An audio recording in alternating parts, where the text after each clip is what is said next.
Ânfalas era o mais distante feudo costeiro de Gondor, de frente para o Grande Mar.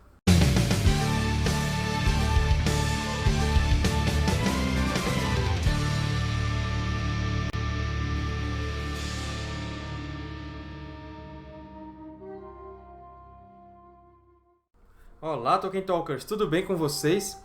Antes de falarmos sobre Ânfalas, já deixa seu like aqui embaixo, deixa sua curtida. Quem está chegando agora ao canal já se inscreve clicando aqui no botãozinho vermelho e depois já aciona o sininho do YouTube para ativar as notificações e ficar sabendo sempre que houver um vídeo novo. Fazendo tudo isso, vocês ajudam a dar mais relevância ao TT aqui no YouTube. O nome Ânfalas significa praia ou costa comprida em Sindarin. Em Quenya, esse nome é Andafalasse. Já em Westron, é Langstrand. Ânfalas faz parte do conjunto de terras chamadas em O Senhor dos Anéis de Outlands, no original. Basicamente, são os feudos do sul e oeste de Gondor, geralmente com saída para o mar. Na tradução mais recente do livro, Outlands foi traduzida como Terras Estrangeiras. No entanto, essas províncias faziam parte de Gondor. Talvez poderia ter sido utilizado algo como terras remotas ou terras distantes, para significar aquelas terras que ficavam além do rio Anduin e de Minas Tirith, mas que ainda estavam dentro de Gondor. As terras costeiras de Gondor estendiam-se para o oeste a partir da Foz do Anduin e dividiam-se em dois trechos no ponto em que os rios Morthond e Ringlo fluíam para a Baía de Belfalas. As costas a leste deste ponto pertenciam à região de Belfalas. Eram conhecidas como Praia Curta ou Costa Curta, Themphalas em élfico. Além da Foz do Morthond, o litoral seguia até formar uma linha costeira com cerca de 250 milhas de comprimento. Essa costa era a Praia Comprida, Ânfalas ou Langstrand.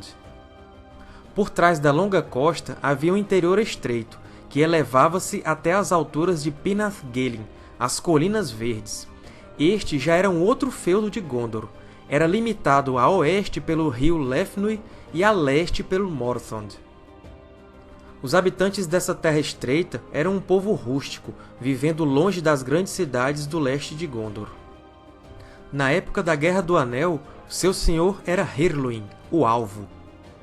Ele liderou 300 de seus soldados para defender Minas Tirith, todos trajando verde. Mas Hirluin nunca voltaria para seu feudo, pois tombou na Batalha dos Campos de Pelennor.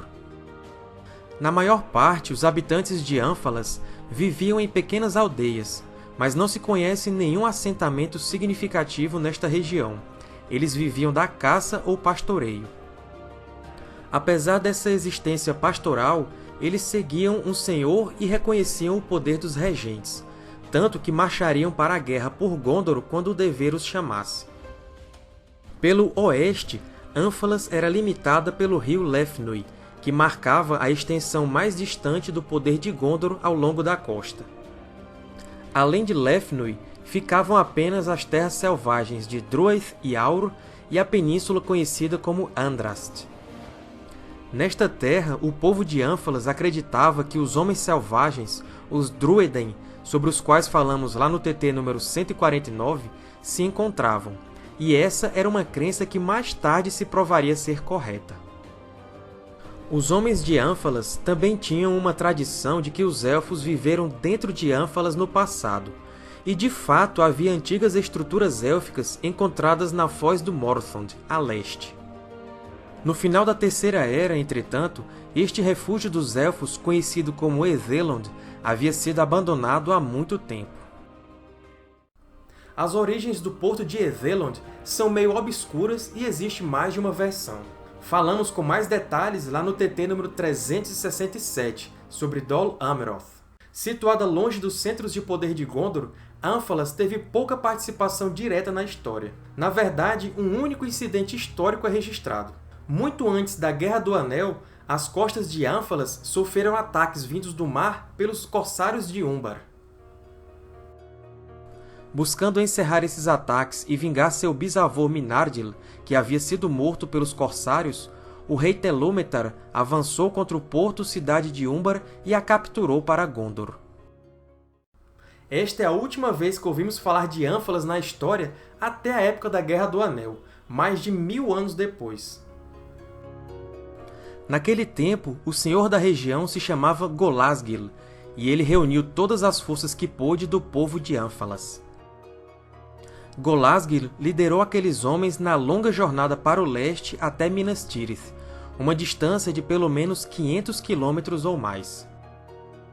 Como um povo pobre de pastores e caçadores, esses homens não iam bem equipados para a guerra, mas estavam prontos para fazer o que pudessem na defesa de sua pátria.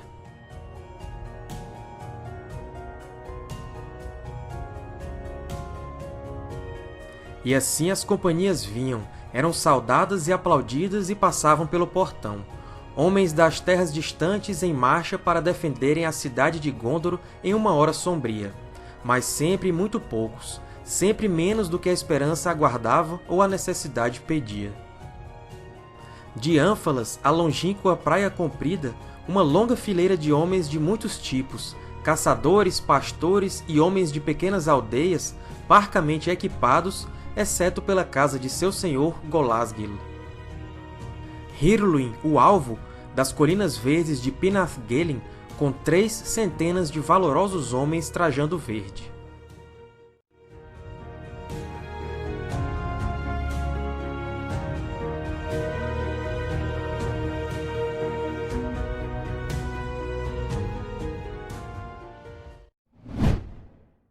Então é isso, pessoal! Hoje nós conhecemos os distantes feudos de Ânfalas e Pinath-Gelen, povoados por homens simples, mas que não negaram o chamado para defender o reino ao qual pertenciam. Eu espero que vocês tenham gostado desse vídeo, então quem esqueceu de curtir, deixa seu like aqui embaixo, quem esqueceu de se inscrever, se inscreve, toca no sininho e não perca mais nada. Curta o nosso fanpage no Facebook, siga o nosso Twitter, no Instagram e também visite o nosso blog, sem esquecer dos links do TT lá na Amazon.com.br. Conheçam também o meu outro canal, O Guardião Católico, onde eu falo sobre Tolkien e a Igreja Católica. Ajude o TT a crescer divulgando os nossos vídeos e mostrando para os amigos.